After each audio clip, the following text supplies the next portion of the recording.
अब जब हम त्रिकुटी पर पहुंचेंगे, वहां पर ये काल भगवान का एक स्थान है।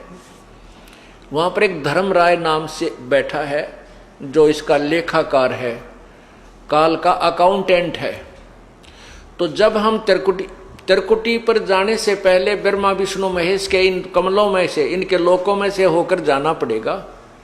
देखो पुण्यात्मा भोली आत्मा क्या कहते हैं, जो नकली संतों के अनुयायी हैं, वो ये कहते हैं कि जाना एक स्थान पर है, रास्ते न्यारे न्यारे। ये भी उनकी थ्योरी गलत है। रास्ता भी एक है और जाना भी एक स्थान पर है। जैसे हमने ये जीव इस शरीर के अंदर है, इस शरीर के अंदर जो जीव है, इसको इन कमलों के अंदर से होकर गुजर कर जाना पड़ेगा, और कोई तरीका नहीं है, कोई रास्ता ही नहीं है। और ये सबका एक है, ना हिंदू में भिन्न है, ना मुसलमान में भिन्न है, ना सिख में भिन्न, ना ईसाई में भिन्न, ना बहन में भिन्न, ना भाई में भिन्न। तो हमने इन कमलों के अंदर से गुजर कर जाना है और त्रिकुटी पर पहुंचना है। तो इन कमलों के अंदर से हम जाएंगे तो इनका नो ड्यू सर्टिफिकेट हम लेते हुए जाएंगे, तो हम त्रिकुटी पहुंच जाएंगे। त्रिकुटी पर जाकर के फिर कौन मिलेगा आपको? ये दास मिलेगा, परमात्मा मिलेगा इस दास के रूप में, आपके गुरु के रूप में। और वहां फिर आपका हिसाब कराएगा इस काल से। नहीं वो डंडी मार जाएगा, वहां पर डंडी मतलब हेरा फेरी नहीं करेगा। वहां क्या लालच लोभ दिखाए जाएंगे? जो आपने कर्जा उतार दिया ब्रह्मा विष्णु महेश का, यह मंत्र जाप करके, जो आपको प्रथम मंत्र दिया जाता है, उसके बाद भी आपका ढेर सारा धन बच जाएगा, इतना बहुत गणा धन का मतलब ये कमाई बच जाएगी। वहां आपको लालच दिया जाएगा कि देख आपकी इतनी कमाई है, इतने वर्ष तक ब्रह्मा के लोक में ऐसे ठाठ करेगा, वहां ऐसा महादेव बनेगा, वहां पर इंद्र बन जाएगा, ऐसे ठाठ करेगा। ये फिर वो दूसरा मंत्र आपका है विष्णु जी का जो हम देते हैं, उसके कहते इस मंत्र की इतनी कमाई तेरी और बच रही है, इस विष्णु के लोक में तू ऐसे ठाठ करेगा, वहां बड़ा स्वर्ग बना हुआ है। फिर शिव जी का मंत्र है, दुर्गा का भी मंत्र है, यानी इतनी कमाई आपकी बच रही होगी। और वहां पर फिर आपको ट्रेलर दिखाए जाएंगे, जैसे ग्राहक होते हैं ना फंसाने के लिए, नारे नारे अपने दिखाते हैं वो बिजनेसमैन दुकानदार, तो वो ट्रेलर दिखाए जाते हैं। देख उस लोक में कैसे नाच गाने हो रहे हैं, ऐसे ऐसे तेरा दे ऐसा रेस्ट हाउस है, ऐसा कमरा मिलेगा तुझे, वहां पर इतने डांस होंगे, ऐसे होंगे, ये ठाठ होंगे। तो ये मन तो वहां भी साथ ही होगा, मन तो वही है। तो वहां ये मन फिर आपके साथ आड़ कर जाएगा, न सोचेगा थोड़े दिन घूमे हुआ फिर चल पड़ा, जब यह कमाई है मेरी से इसने खा पी लो इतने, या वो आगे चलने वाली रखी है या तो खर्च हो को नहीं। तो ये भी डंडी मारेगा अपने साथ में, आपके साथ। अगर परमात्मा यानी गुरुदेव रूप में प्रभु नहीं होंगे तो वहां भी आपके साथ गड़बड़ हो जाएगी। तो वो गड़बड़ उनके साथ होती है जो गुरु से थोड़ा बहुत विमुख हो जाते हैं, श्रद्धा पूरी रहती नहीं, और लेकिन गुरुद्रोही ना होते, उनके साथ ये डंडी ये गड़बड़ हो जाती है। फिर उनको दूसरे लोकों में भेज देते हैं, जैसे विष्णु के लोक में चला गया, उसकी कमाई इतने वह शेष बचेगी, वहां ठाठ करेगा, जब खत्म हो जाएगी वहां से उसकी मृत्यु हो जाएगी। फिर ब्रह्मा लोक में जाएगा, फिर विष्णु के लोक में, फिर गणेश जी के लोक में। वहां जब उसकी सारी पूंजी जड़ लेगी, जब उसका जेब कट लेगी, फिर उसने गधे की जूनी में ठोक देगा। ये डांडी मारेगा काल। तो यहां परमात्मा में फिर याद दिलाता है, शिव मंडल ब्रह्मापुरी चै तू विष्णु लोक में हो, अमरे गुण भूले नहीं तो आन छुटाऊं। तो कितने दयालु हो भगवान। यहाँ पर ये दास आपको ज्ञान दे रहा है, उस परमपिता का भेजा हुआ एक नुमाइंदा है। और आप यहाँ गुरु को परमात्मा, यहाँ जैसे भगवान आए थे जब भी ये ज्ञान दिया करते थे, ये दास को भेज दिया अपने को, ये भी वही ज्ञान दे रहे। और ये आज आपने रिहर्सल करनी है, मान लो गुरुजी भगवान, वैसे गुरुजी भगवान नहीं आपको लगते हैं, लेकिन आपने मानना पड़ेगा।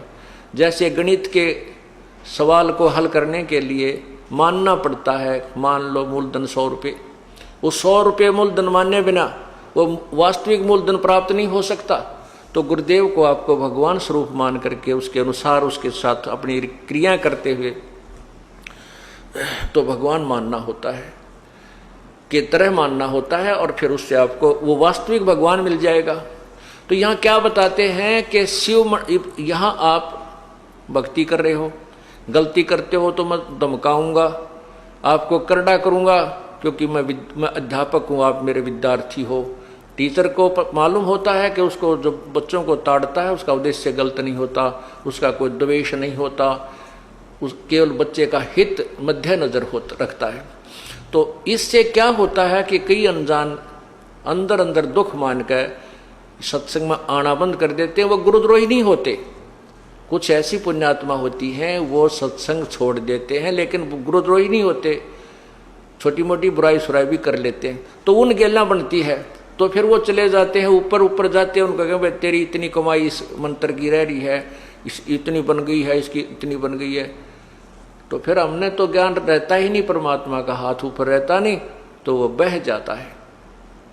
तो कितने दयालु है भगवान के, जब तक हम उनसे विमुख भी हो गए और वो फिर भी हमारे लिए तड़फ रहा है। क्या याद दिलाता है, शिव मंडल ब्रह्मापुरी चे विष्णु लोक में हो और हमरे गुण भूला नहीं तो आन छटाऊं। तो गुण कि वो परमात्मा के बताया करते थे, गुरुजी क्या बताते थे भगवान की महिमा, कि तुम्हारे साथ ऐसा धोखा होगा वहां पर, और जब तुम चले जाओ उस विष्णु लोक या ब्रह्मा लोक या शिव लोक में, तुम्हारी जब भी आंख खुल जावे कि हे भगवान हम तक गलत आ गए। गुरुजी तो बताया करते थे हमने 3 लोकों में रहना ही नहीं, यहाँ का कोई वस्तु सुविधा प्राप्त करनी ही नहीं, और यह तो हमारे साथ धोखा हो गया। जो पुण्य आत्मा वहां रोती है, फिर ये ज्ञान आपको टिकने नहीं देगा, वहां भी याद आएगी फिर ये बातें। कहते वहां भी जब तू मुझे सच्चे दिल से याद करेगा तुझे वहां से भी छुटवा लाऊंगा। नहीं तो क्या होगा, इन सभी मंत्रों की प्रथम मंत्र के जब आपकी कमाई समाप्त हो जाएगी, फिर आपको ब्रह्मलोक में ले जाओगा युकाल। ये जो ओम का जो जाप है, इसका ब्रह्मलोक में आपको सुविधा देगा, और वहां मनमाने 1000 युग तक आप वहां रह सकते हो। इस ओम नाम की जो विधि हमने बताई, इसकी इतनी जबरदस्त कमाई आपकी बन जाएगी। उसके बाद आपको सतनाम प्राप्त हुआ है, जिसको सारनाम भी नहीं हुआ है, और वो विमुख हो गया है। उसके साथ फिर यह बनेगी, तो उसके फिर ये दूसरा मंत्र का ओम नाम की कमाई तो ये वहां खराब करवा देगा ब्रह्मलोक में। फिर जो दूसरा मंत्र तत्व मंत्र है, इसने एक और कमाल कर रखा है कि ब्रह्मलोक में नकली सतलोक, झूठा नकली अलखलोक, अगमलोक और अनामी लोक की रचना करवा रखी है। उस दूसरे मंत्र यानी तत्व मंत्र का जो जाप है, उसकी कमाई को ये वहां खत्म करवा देता है बैठाकर।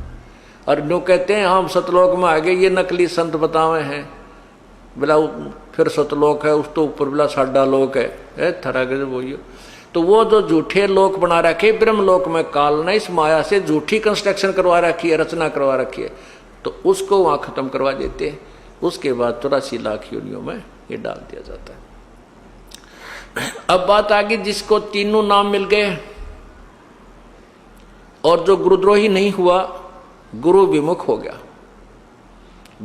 विमुख नहीं हुआ यानी उसने भक्ति छोड़ दी, आना कानी सी करने लग गया, थोड़े जाप करे है, कभी सत्संग में आ गया कभी नहीं आया, और सार नाम तक उसको प्राप्त हो चुका है। उसके साथ क्या होगा, पार नहीं होगा वो। यहां परमात्मा का एक और लोक है, परमात्मा का एक मिनी सतलोक है। उस लोक में प्रभु अपने ही कबीर रूप में वहां रहता है, और वहां पर उन आत्माओं को रख लिया जाता है, इतना दयालु है। और जब कभी भक्ति युग आता है, उस समय उनको इस पृथ्वी पर जन्म देता है। यानी पहले कभी किसी युग में आपको प्राप्त हुआ होगा, तो उनमें से कुछ पुण्यात्माएं आकर के परमात्मा ने 600 वर्ष पहले फिर उनको जमीन पर पटका, आकर के अपना पूरा उनको ज्ञान दिया, उनकी भक्ति बनवाई, और फिर दोबारा मनुष्य शरीर में प्रारंभ कर दिया। तो वही व्यक्ति अब जन्म पाते पाते अब यहाँ आ चुके हैं, इस अब भक्ति काल आ गया है। तो ये भक्ति काल में आए हुए जो प्राणी हैं, जो सतलोक में यानी यहाँ परमात्मा के सतगुरु के लोक में से जो तुरंत यहाँ जन्म मिला है, उनको फिर मनुष्य जन्म मिलता हुआ आ रहा है। जैसे वो 64 लाख परमात्मा के शिष्य हुए थे आज तक 600 साल पहले, 550 वर्ष पूर्व। तो उनको उस समय परमात्मा ने एक परीक्षा ली थी वो सब रिजेक्ट हो गए थे। वो गुरुद्रोही नहीं बने थे, वो भक्ति छोड़ गए थे, गुरु जी के पास जाना त्याग गए थे। वही अब जन्म लेते हुए आ रहे हैं। आप लोग जो इतने शीघ्र समझ गए, ये उन्हीं में तो हो जो कभी परमात्मा के साथ आज से 600 550 वर्ष पूर्व रहे थे, और काल ने उनको कहीं कहीं जन्म दे दिया, किसी को महाराष्ट्र में, किसी को राजस्थान में, किसी को पंजाब में, कोई कित है, कोई विदेश में। अब परमात्मा उनको ढूंढ रहा है।